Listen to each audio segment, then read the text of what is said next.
Boa noite, meus irmãos. Que a graça e a paz do nosso amado Senhor Jesus Cristo esteja com vocês. Estudo bíblico para a família Jovens Livres. 5 de novembro de 2024.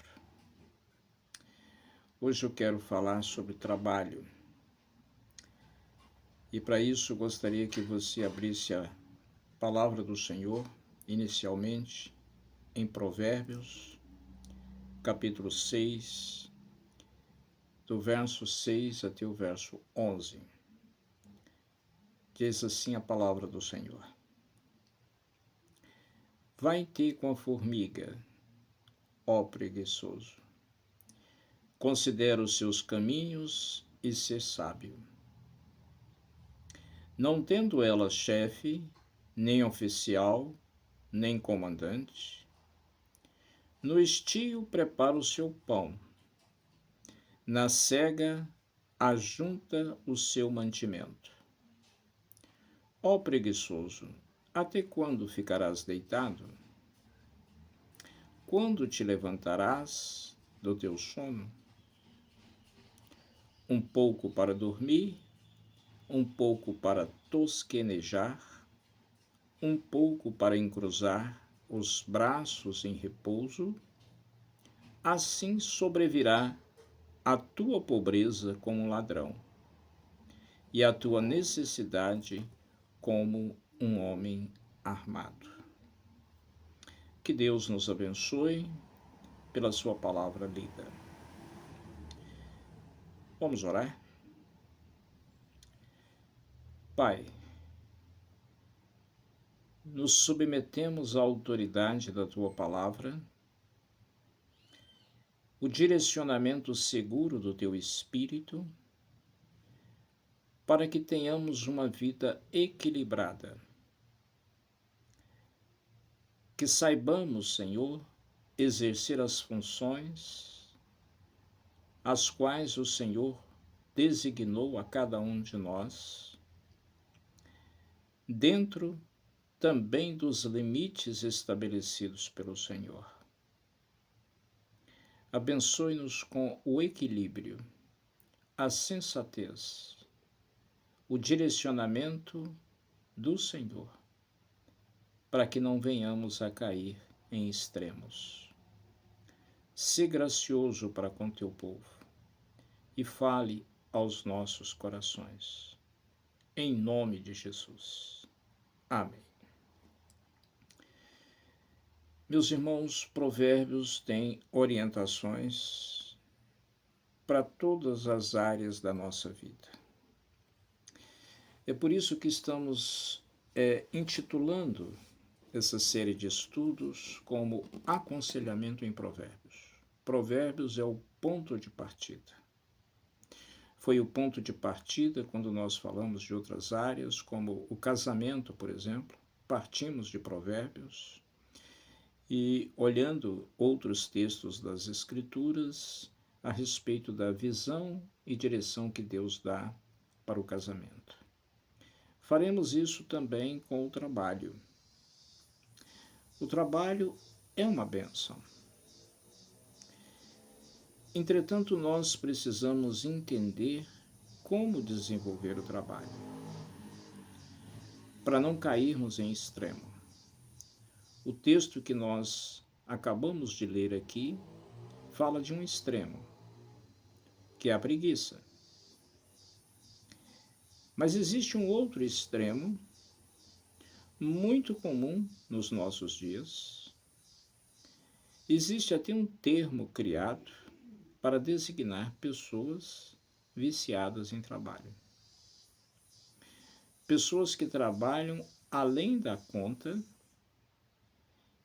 e que têm o trabalho não como uma atividade dada por Deus, uma maneira que Deus deu para o homem gerir o meio em que ele vive, administrar, mas essas pessoas viciadas em trabalho fazem do trabalho um fim em si mesmo, e não um meio.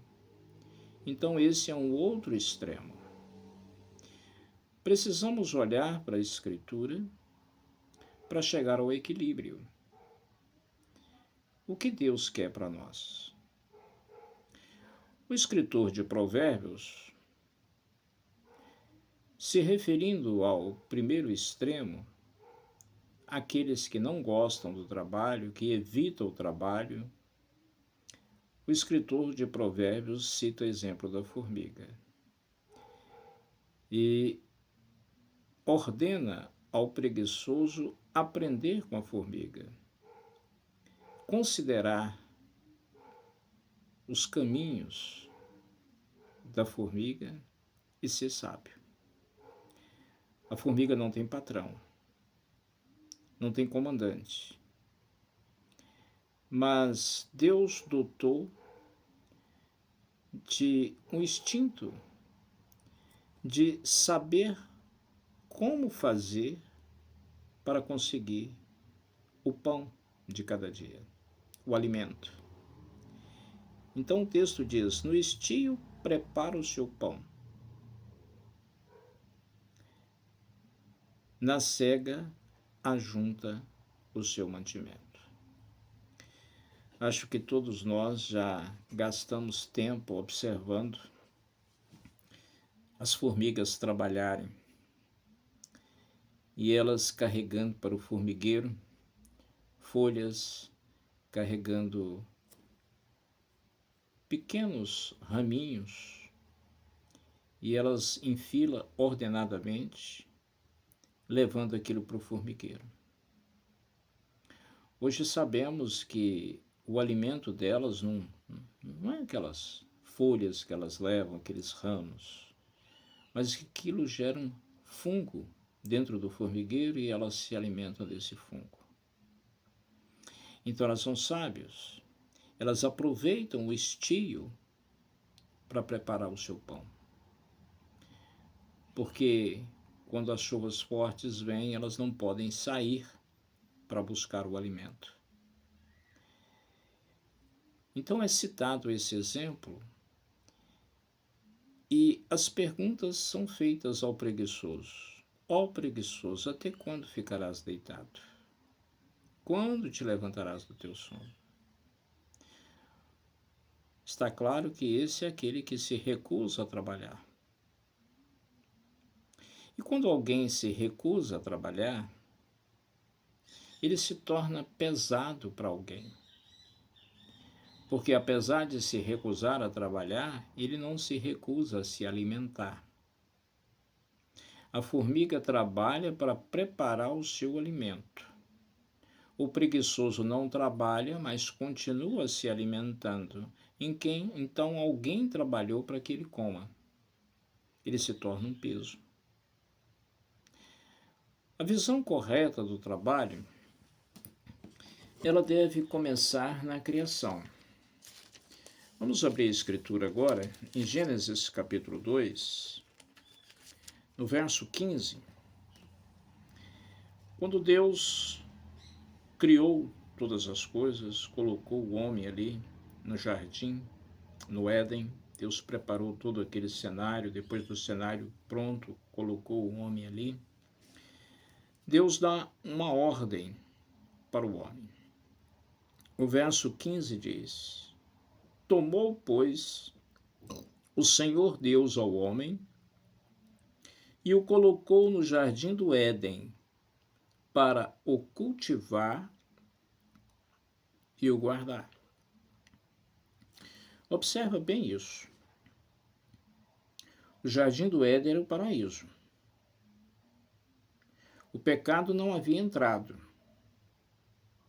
Alguns acham que um trabalho é uma maldição por causa do pecado. Não. Deus já havia ordenado o trabalho antes do pecado entrar. Então Deus colocou o homem no jardim para cultivar o jardim e para proteger o jardim.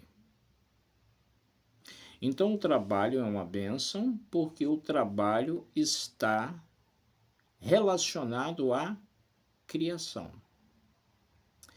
Quando Deus criou o homem, voltando um pouquinho, no capítulo 1, versos 26 e 27.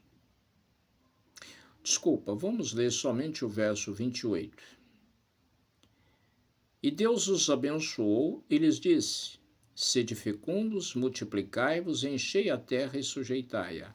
Dominai sobre os peixes do mar, sobre as aves dos céus, sobre todo animal que rasteja pela terra.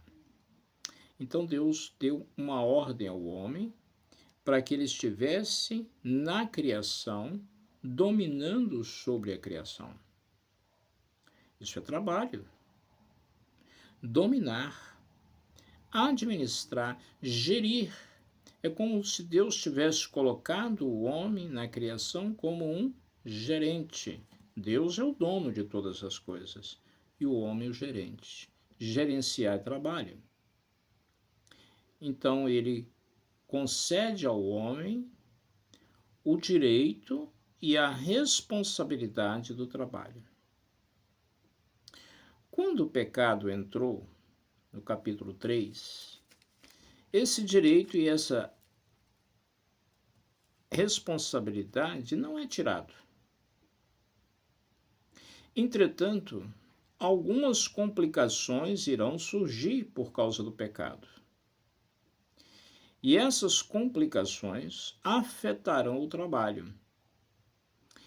Vamos abrir agora no capítulo 3, do verso 17 até o verso 19 de Gênesis. Diz o seguinte: E Adão disse: Visto que atendeste à voz de tua mulher, e comeste da árvore que eu ordenara não comesses, maldita é a terra por tua causa. Em fadigas obterás dela o sustento durante os dias de tua vida. Ela produzirá também cardos e abrolhos, e tu comerás a erva do campo. No suor do rosto comerás o teu pão, até que tornes a terra, pois dela fostes formado, porque tu és pó, e ao pó tornarás. Então, por causa do pecado, Deus amaldiçoou a terra. Essa terra agora vai oferecer resistência para ser lavrada, porque haverá cardos e abrolhos.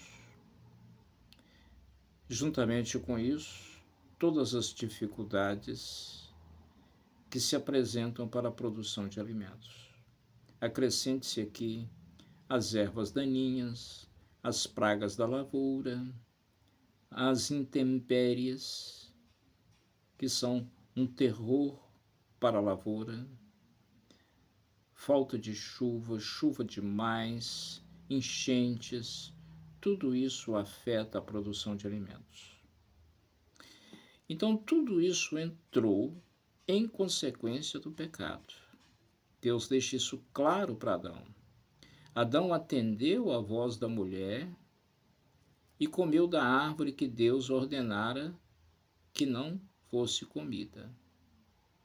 Adão amou mais a mulher do que a Deus.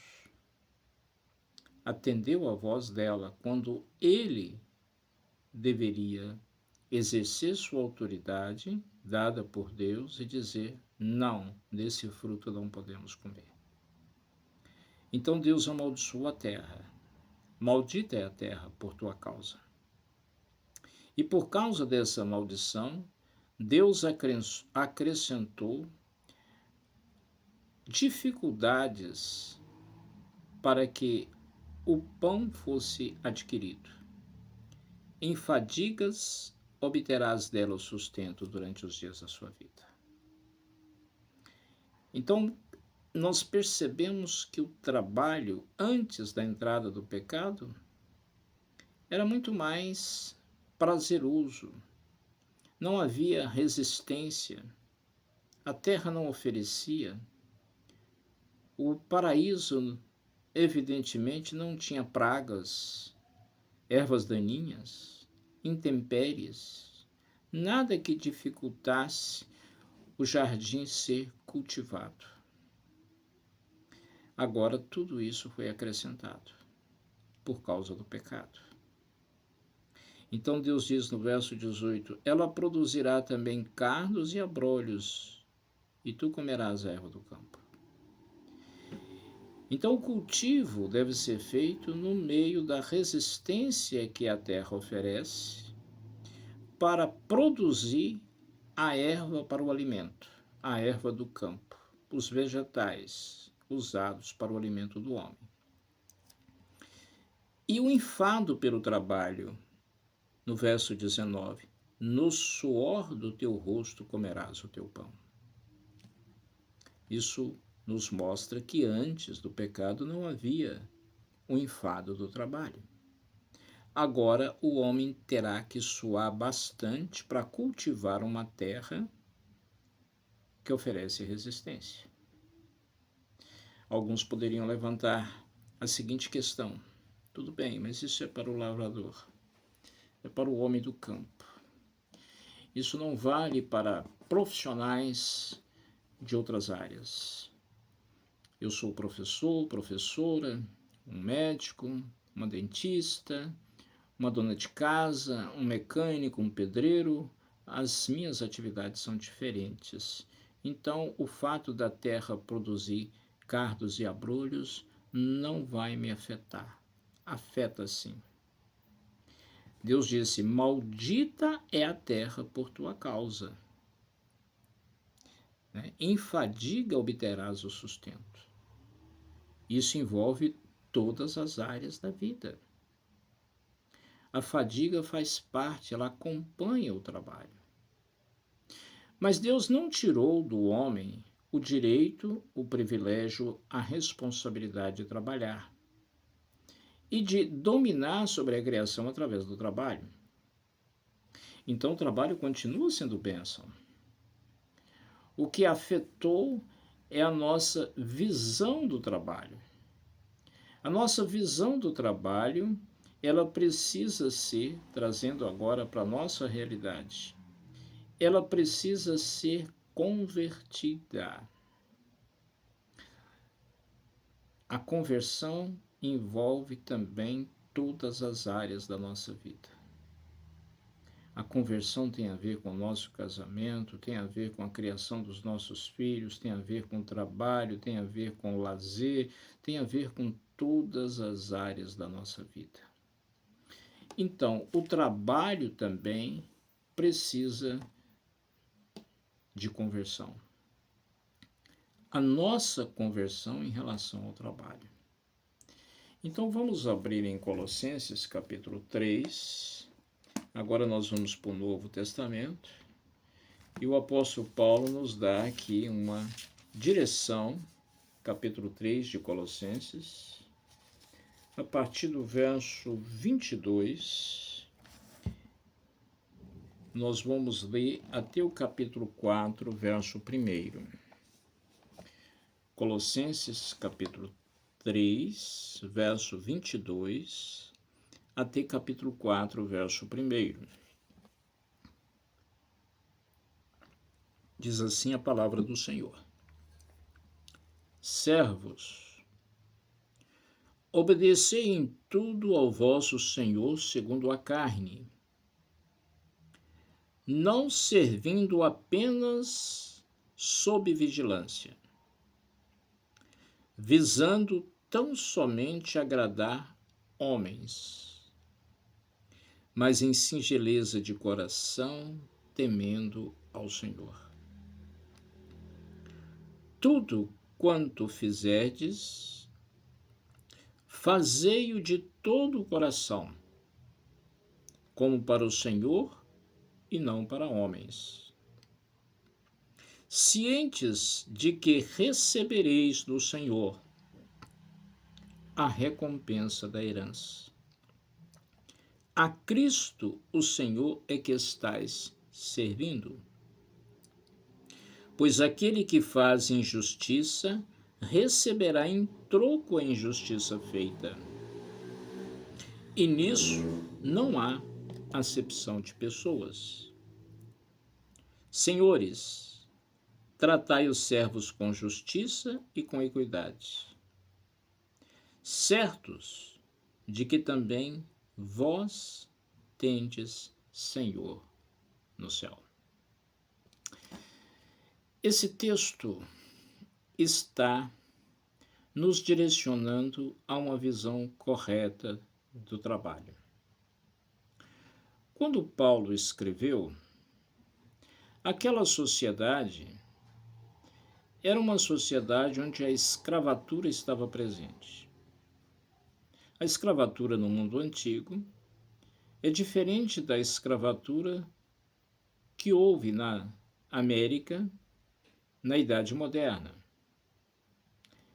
Porque a escravatura da América foi baseada no tráfico de escravos vindos da África.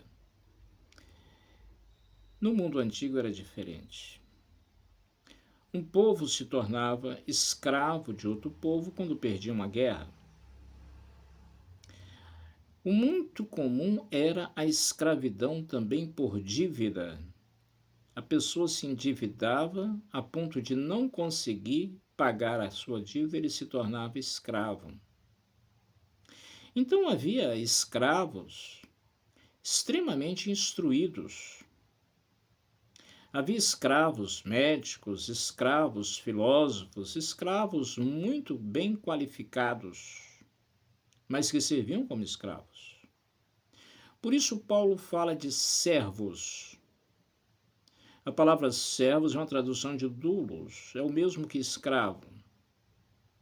E fala de senhores, dono. Porque a relação trabalhista, quando Paulo escreveu, era baseada nessa função servo, senhores, servos servindo seus senhores, senhores donos de escravos, de servos.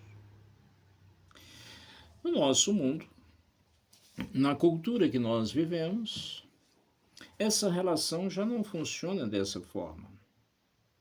Nós podemos substituir, então, onde estiver servos, por cooperadores. É um termo muito usado hoje.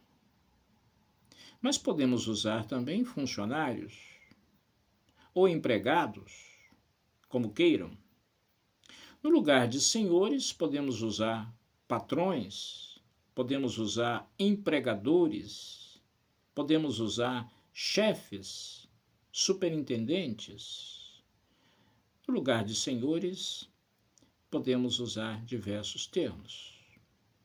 A relação trabalhista na nossa sociedade, ela funciona mediante a venda da força de trabalho. Você trabalha e recebe um salário, um ordenado. Você está vendendo a sua força de trabalho em troca desse dinheiro que você recebe, que é o dinheiro para o seu sustento. E há aqueles que são os proprietários, há aqueles que são donos do seu próprio negócio, há aqueles que são autônomos, mas todos eles acabam entrando nessa categoria, aonde existe no mundo moderno não senhores e servos, mas os que empregam e os que são empregados. Então vamos olhar por esse prisma.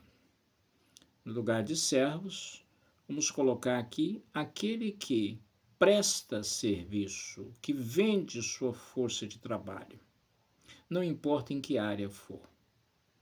O que Paulo diz aos servos é válido para todos esses. O que ele diz? Obedecei em tudo ao vosso Senhor. Críticos da Bíblia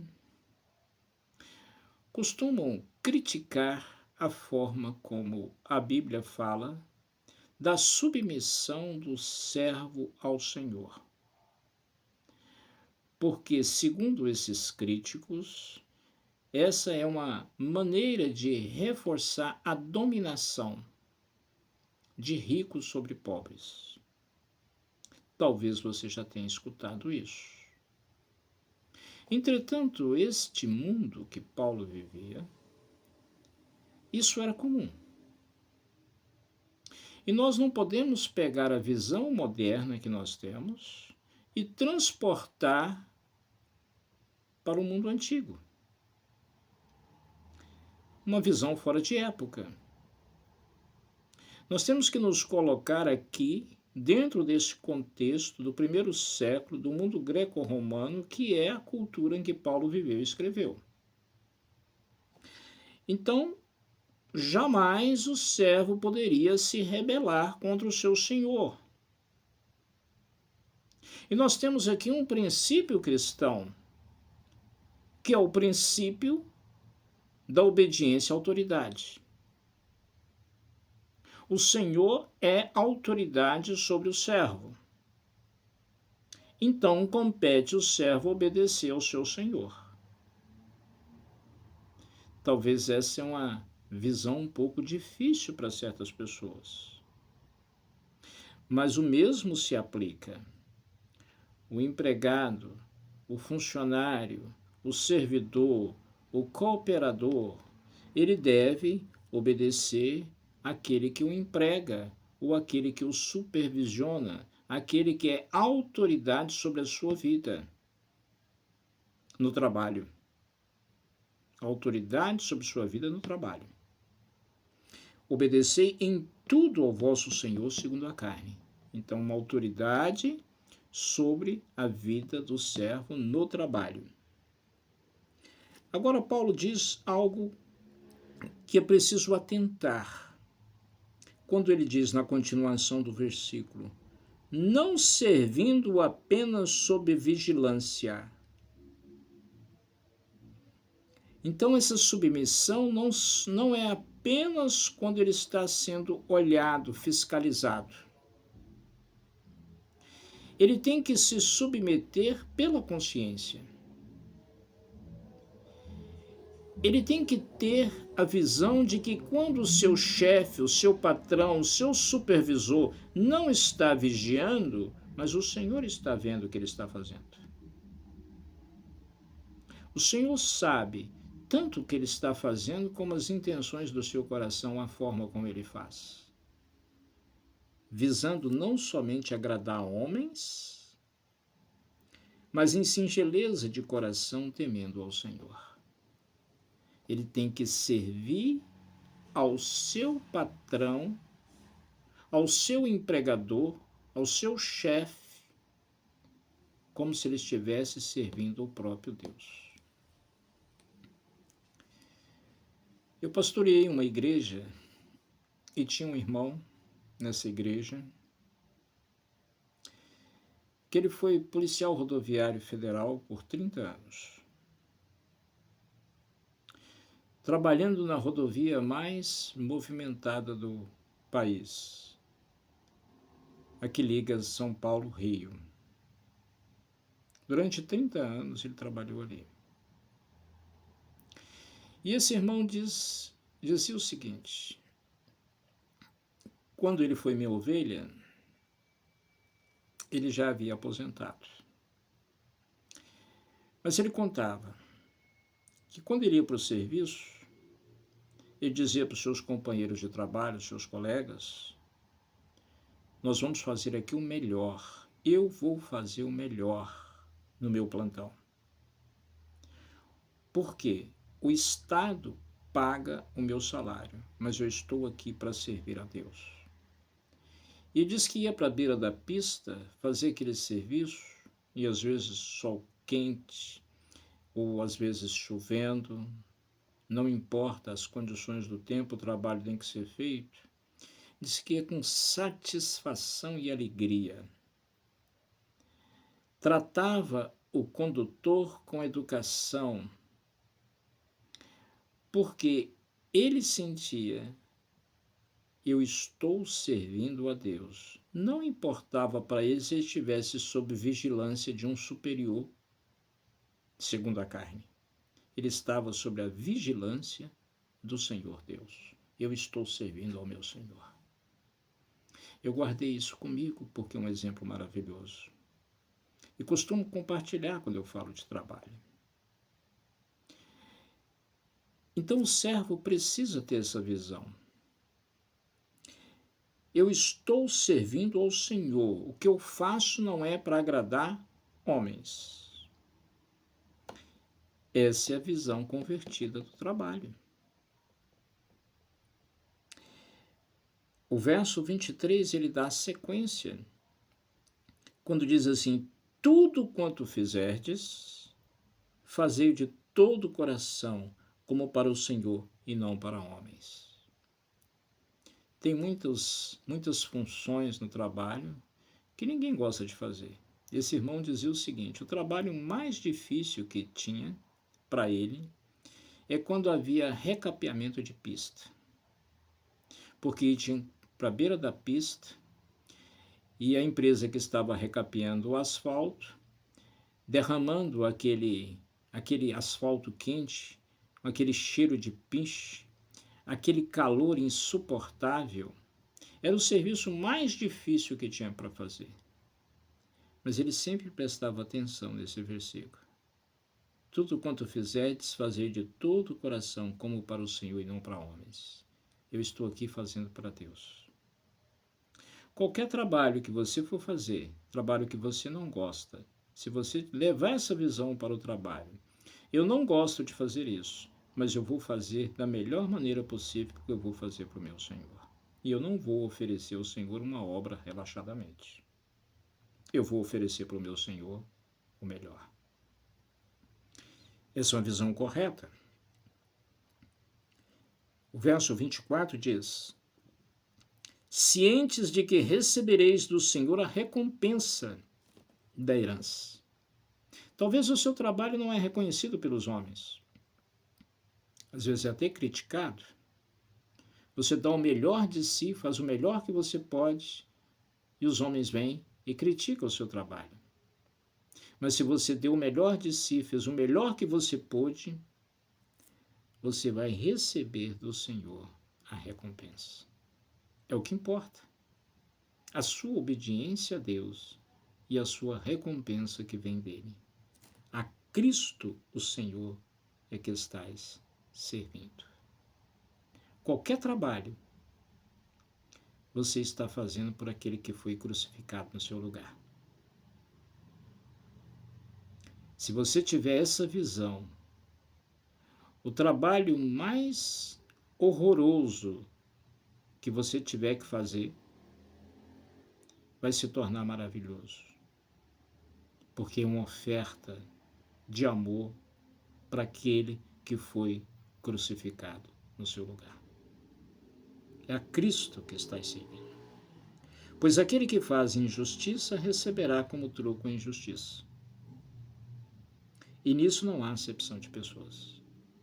Quer dizer, se você não pratica o que está sendo dito aqui, ao invés de receber o quê? Ao invés de receber a herança, a recompensa, você vai receber o contrário. Você praticou injustiça, você recebe injustiça de volta. Não há acepção de pessoas, ou seja, sem distinção. Esse é um princípio que nós temos que colocar em prática. É para o Senhor que estou fazendo. Então eu preciso fazer o melhor. Agora Paulo volta a palavra aos senhores, aos patrões, aos empregadores, aos chefes, aqueles que mandam. Senhores, tratai os servos com justiça e com equidade. Então, o que é requerido daqueles que mandam é que possam mandar com bondade, justiça e equidade. Senhores, sejam bons. para os seus servos, certos de que também vós tendes Senhor no céu.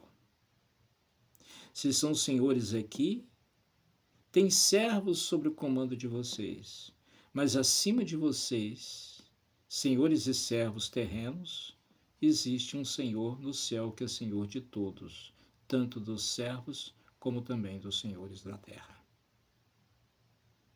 Então, os senhores também, os patrões, os empregadores, os chefes, também é requerido deles que tenham também temor a Deus no exercício do seu trabalho. Gostaria ainda de compartilhar um outro texto com você em 2 Tessalonicenses, capítulo 3. Segunda carta de Paulo a Tessalonicenses, um pouquinho à frente, capítulo 3, do verso 6 ao verso 12. Havia um problema na igreja em Tessalônica. Havia pessoas ali que não estavam querendo trabalhar. E como eu já disse, quem não trabalha dá trabalho. Quem não trabalha precisa ser sustentado, porque ninguém que decide não trabalhar, decide não comer. E para continuar comendo, alguém tem que trabalhar para sustentá-lo. Portanto, Paulo escreve aos Tessalonicenses: nós vos ordenamos, irmãos, em nome do Senhor Jesus Cristo, que vos aparteis de todo irmão que ande desordenadamente, e não segundo a tradição que de nós recebestes. Pois vós mesmos estáis cientes do modo por que vos convém imitar-nos, visto que nunca nos portamos desordenadamente entre vós, nem jamais comemos pão à custa de outrem. Pelo contrário, em labor e fadiga, de noite e de dia, trabalhamos, a fim de não sermos pesados a nenhum de vós. Não porque não tivéssemos esse direito, mas por termos em vista oferecer-vos exemplo em nós mesmos para nos imitardes. Porque quando ainda convosco vos ordenamos isso: se alguém não quer trabalhar, também não coma. Pois de fato estamos informados de que entre vós há pessoas que andam desordenadamente, não trabalhando, antes se intrometendo na vida alheia. A elas, porém, determinamos e exortamos, no nome do Senhor Jesus Cristo, que trabalhando tranquilamente comam o seu próprio pão. Portanto, para Paulo, viver à custa de outros é andar desordenadamente, é ser infiel. Não entendeu a mensagem, ou se entendeu, está resistindo. Então ele é duro quando ele diz assim: apartai-vos de todo irmão que ande desordenadamente, não segundo a tradição que recebestes. Aqueles que não quisessem consertar suas vidas, deixando o pecado, da preguiça e da maledicência e da intromissão na vida dos outros, o restante da igreja deveria se apartar dele. A visão correta do trabalho deveria estar presente. Comer o pão do fruto do trabalho. Trabalhando tranquilamente, comam o seu próprio pão e não sejam pesados a outros. Paulo cita o exemplo dele e de seus cooperadores, que embora tivessem direito de serem sustentados pela igreja, porque digno é o obreiro do seu salário, abriu mão desse direito. E abriu mão desse direito trabalhando noite e dia, com muito labor para poder se sustentar e continuar no exercício do seu ministério. Tudo isso para deixar exemplo para que os irmãos pudessem seguir. Ainda tem um outro texto que eu gostaria de compartilhar com vocês, é o Salmo 128, versos 1 e 2. Qual lugar que o trabalho deve ocupar na nossa vida? Na escala de prioridades. Então, o início desse salmo vai mostrar para nós. Salmo 128, versos 1 e 2. Diz o seguinte: Bem-aventurado aquele que teme ao Senhor e anda nos seus caminhos. Do trabalho das tuas mãos comerás, feliz serás e tudo te irá bem. Observa. A expressão bem-aventurado, ela significa feliz, mas mais ainda do que feliz, abençoado. O bem-aventurado é alguém abençoado. É uma felicidade plena. Mas quem é feliz? Quem é abençoado? Aquele que teme ao Senhor e anda nos seus caminhos. Então, na nossa escala de prioridades, em primeiro lugar deve vir o Senhor e os seus mandamentos. Temer ao Senhor e andar nos seus caminhos. Logo em seguida, o salmista coloca o trabalho. Do trabalho das tuas mãos comerás. Não será pesado a ninguém, como o preguiçoso é, mas vai comer do fruto do trabalho das suas próprias mãos, para ser feliz e tudo ir bem. Nós poderíamos pensar, por que ele fala da esposa e dos filhos depois do trabalho? Porque vem o verso 3, onde ele diz: tua esposa no interior de tua casa será como videira frutífera, teus filhos como rebentos da oliveira à volta da tua mesa. Essa escala de prioridade do salmista não está errado? Abaixo de Deus não deveria vir a família para depois vir o trabalho? Sim e não. A visão do salmista talvez seja: sem o trabalho não pode ter família. Como ele irá sustentar essa esposa e os filhos sem o trabalho? Por isso ele coloca o trabalho logo abaixo do Senhor. Mas na nossa vivência diária, na nossa escala de prioridades, nós devemos ter essa visão correta do trabalho, que o trabalho é imprescindível para a vida familiar, porque sem o trabalho nós não podemos sustentar o nosso lar. Entretanto, não podemos colocar o trabalho acima da nossa família.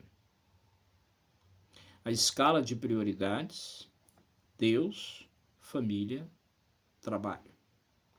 O problema dos viciados em trabalho é que eles colocam o trabalho acima da família e muitas vezes acabam perdendo a família por causa do trabalho, porque dão a ênfase maior ao trabalho do que à própria família.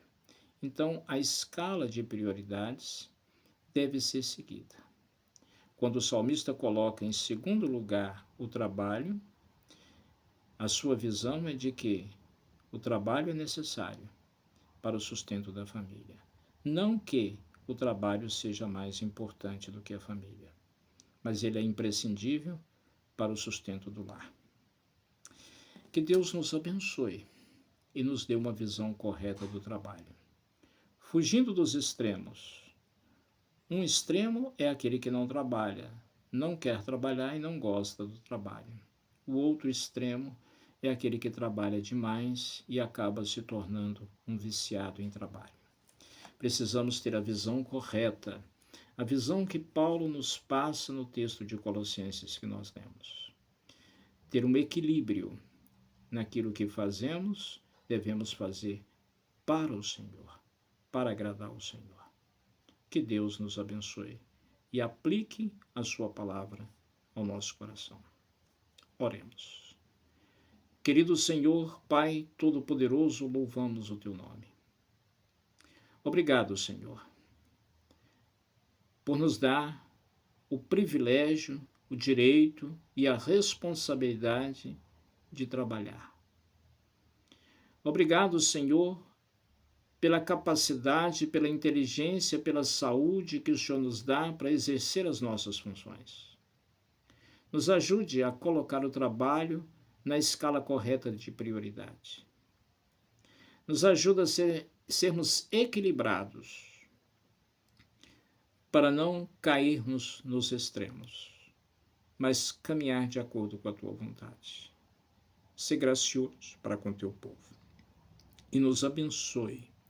Aplica, Senhor, à família Jovens Livres esta palavra, em nome de Jesus. Porque dele, por ele e para ele são todas as coisas. A ele, pois, a glória eternamente. Amém. Tenham todos uma boa noite. E a paz de Deus, que excede todo entendimento, guarde a sua mente, o seu coração em Cristo Jesus.